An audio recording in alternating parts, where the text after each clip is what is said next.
અંગ્રેજોનું શાસનની શરૂઆત થઈ આપણા જળ જંગલ જમીન અને આપણા ગાઈસ કેમ છો બધા મજામાં? હું પણ મજામાં છું. આજે નેક્સ્ટ ડે છે તો આજનો દિવસ શું થાય છે? આજનો દિવસ બી પૂરો દિવસ ખાલી ઘરે છું. સાંજે છે એક પ્રોગ્રામ છે ને એક ડીજે ઓપનિંગ જોવા જવાનું છે રીચા જિંદગી. ચાલો બની રહેજો. તો ફાઇનલી ગાઈસ વાગી ગયા છે બપોરના 2 અને હાલ હું આવી ગયો છું ડીજે લેવા માટે અને ગેસ ભરવા માટે આવ્યો હતો. મતલબ એલપીજી ગેસ, ઇકોની અંદર પ્યોર પેટ્રોલ છે. ડીઝલ થોડું ઘંટી માટે જોતું હતું એટલા માટે ડીઝલ લેવા આવ્યો એવું છે. ચાલો મિત્રો બન્યા રહેજો.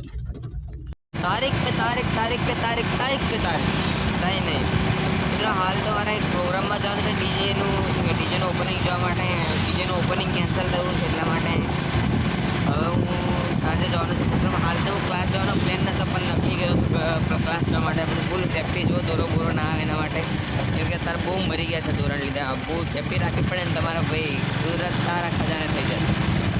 શું કરવાનું?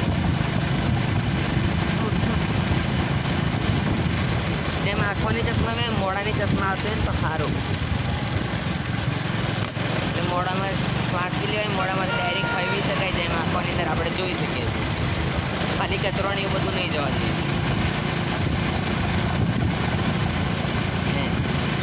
क्या जोक मारा है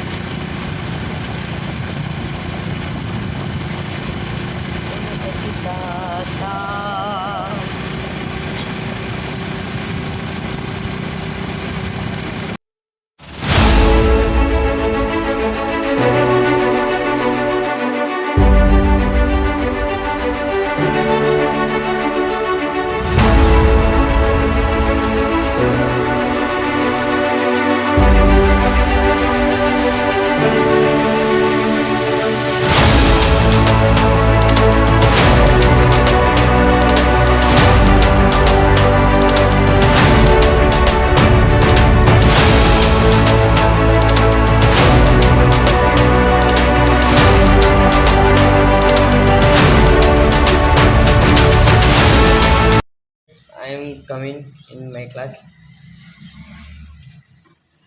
બન્યા રહેજો. મિત્રો ક્લાસમાંથી અમે લોકો નકલી ચૂક્યા છે. શું કહેવા મહાવીરભાઈ? જોરદાર, મોજ મોજ. કાલે કેવી મજા આવી? કાલે ભાઈ તમે એટલું જોરદાર ભજન ગાયું, હું તો ખુશ થઈ ગયો હતો. બધા નહીં ખુશ. આપણો ઓર્ડર કમ્પ્લીટ સક્સેસફુલ થયો કાલે. કેટલા વાગે ચાલુ કર્યો હતો? 10:30 થી સવારના 5 વાગ્યા લગીને પ્રભાતિયા નહીં ગયા. બાકી તો આખી નાઇટ પ્રોગ્રામ. હાલ અમે જઈ રહ્યા છે દારૂ ના ચૂપ સોરી હવે દારૂ લગાવેલ એમાં મેની પીવું તો થોડુંક બન્યા રહેજો મિત્રો. ગાઈસ નામ ભૂલી ગયો. મનચાવ છું. હા મનસાવ છું.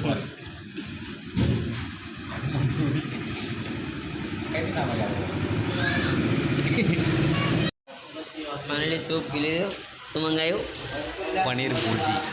પનીર ભુરજી પણ લાગતું નહીં એવું બધું. એવું જ છે હવે માની લો. બન્યા રહેજો. એક રોટલી આવી ગઈ.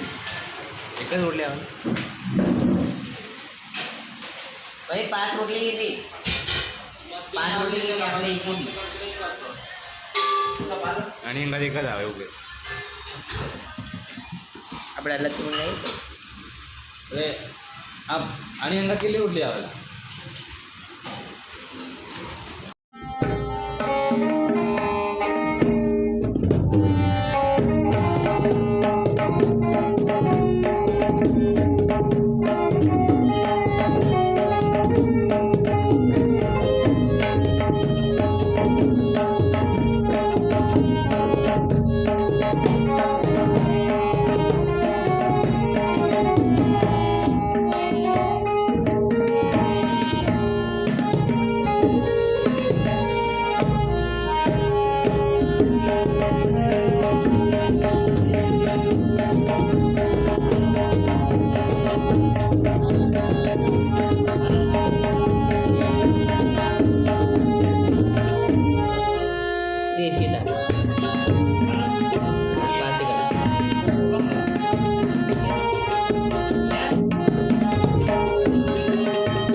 હાલ હું જઈ રહ્યો છું ઘરે તો પછી ગામની અંદર પ્રોગ્રામ છે, પ્રોગ્રામની અંદર જઈશ.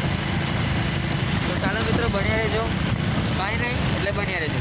વિકસિત ભારતનું વિકસિત ગુજરાત, વિકસિત ભૂકંપ, સોરી, આપણો દેશ વિકસિત થઈ ગયો એ વિકાસશીલ છે. ચાલો મિત્રો બન્યા રહેજો.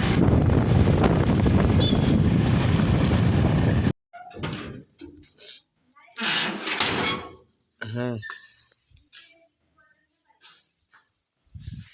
पहले खड़ा है कहीं हल गयो.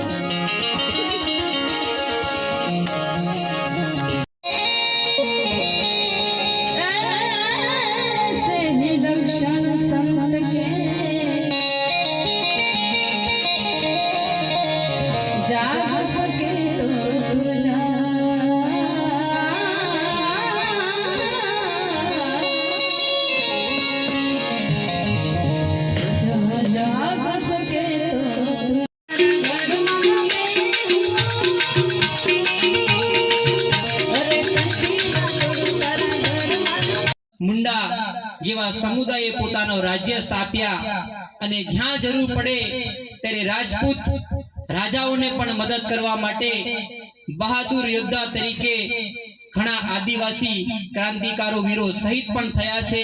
એમાં જો આપણે જોવા જઈએ તો પૂંજા ભીલનો પણ ઇતિહાસ વખણાય છે. આવી રીતના આપણે સૌ જાણીએ છીએ કે આપણા દેશ પર 200 વર્ષ સુધી અંગ્રેજોએ રાજ કર્યું. તે સમયે અંગ્રેજોનું શાસનની શરૂઆત થઈ. આપણા જળ, જંગલ, જમીન અને આપણા હક અધિકારો છીનવાયા. તે સમયે આદિવાસી સમાજ મજૂરી કરતો થઈ ગયો અને ગરીબીની અંદર ધકેલાઈ ગયો. તે સમયે આ અન્યાય સામે લડવા માટે આપણા જ સમુદાયના ભીલ હોય, સંથાલ હોય કે મુંડા હોય, તિલકા માજી હોય કે બિરસા મુંડા હોય, એવા ક્રાંતિકારી વીરો આ લડાઈ સામે લડત લડતા ગયા અને આજે એમની જ બદૌલત, એમના જ આશીર્વાદથી આપણે આ ભૂમિ પર છીએ. ત્યારે આપણા વિસ્તારની અંદર ઈસવીસન 1838 થી ઈસવીસન 1868 ના દાયકાની અંદર જાંબુઘોડાથી હાલોલ, રાજગઢથી બારિયાની આ ધરતી પર આપણા વિસ્તારની અંદર જો ક્રાંતિની શરૂઆત કરી હોય તો એ હતા રૂપસિંહ નાયક. રૂપસિંહ નાયકે તે સમયે જમીનદારો જમીન માટે, જંગલ માટે, આપણા પહાડો માટે, નદીઓ માટે આ વિસ્તારની અંદર એક ક્રાંતિની લડત લડી. તે સમયે તેમને માર્ગદર્શન આપવા માટે એક સંતનો જન્મ થાય છે. એ સંત હતા જોડિયા પરમેશ્વર.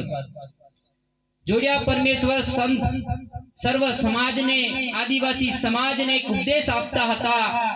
એ ઉપદેશો એવા હતા કે તમે શુદ્ધ અને સદાચારીથી જીવન જીવો, પ્રમાણિકતાથી જીવન જીવો, અહકનું ન લેશો, હકથી લડાઈ લડો અને પશુ હત્યા ના કરશો અને ભાઈચારાથી જ્યાં પણ ધર્મનો પ્રચાર થતો હોય, જ્યાં પણ સત્સંગ થતું હોય તે સભામાં આપણા લોકોને લાવો અને જાગૃત કરવાનું કામ જો આપણા વિસ્તારમાં શરૂઆતમાં કર્યું હોય તો એ જોડિયા પરમેશ્વર સંત હતા. એવી રીતના જ એમનો એક સમય પૂરો થાય છે. ત્યારે આ ધરતી પર આપણા રોડ વગરના રસ્તા પર જ્યાં ખૂબ તડકો, ખૂબ વરસાદ, ખૂબ ઠંડીના વિસ્તારની અંદર જો બીજા સંતોએ પણ જન્મ લીધો, એમાં આપણા સૌના પ્રિય એવા નાનકદાસ બાપુ હોય, દલપતરામ બાપુ હોય, કિરણરામ બાપુ હોય કે અત્યારે આપણે સમક્ષ બેઠેલા મનહરાર બાપુ હોય કે ચરણદાસ બાપુ હોય, કોઈક ને કોઈક એક સંતના રૂપમાં અવતાર લે છે અને ક્રાંતિની શરૂઆતો હોય ત્યાં મદદ કરતા હોય છે. જેમ સંત જોડિયા પરમેશ્વરે કર્યો એમ આજે આ સંતો આપણને કરી રહ્યા છે. ત્યારે તે સમયે સંત જોડિયા પરમેશ્વરને પ્રોગ્રામમાં થઈ ગયો છે, બધી પથ્થર રગડાઈ. તો ચાલો મિત્રો બની રહેજો. બને નહીં. ચલો મિત્રો, આ બ્લોગને થાય એન્ડ કરું છું. ચાલો મિત્રો, બાય બાય.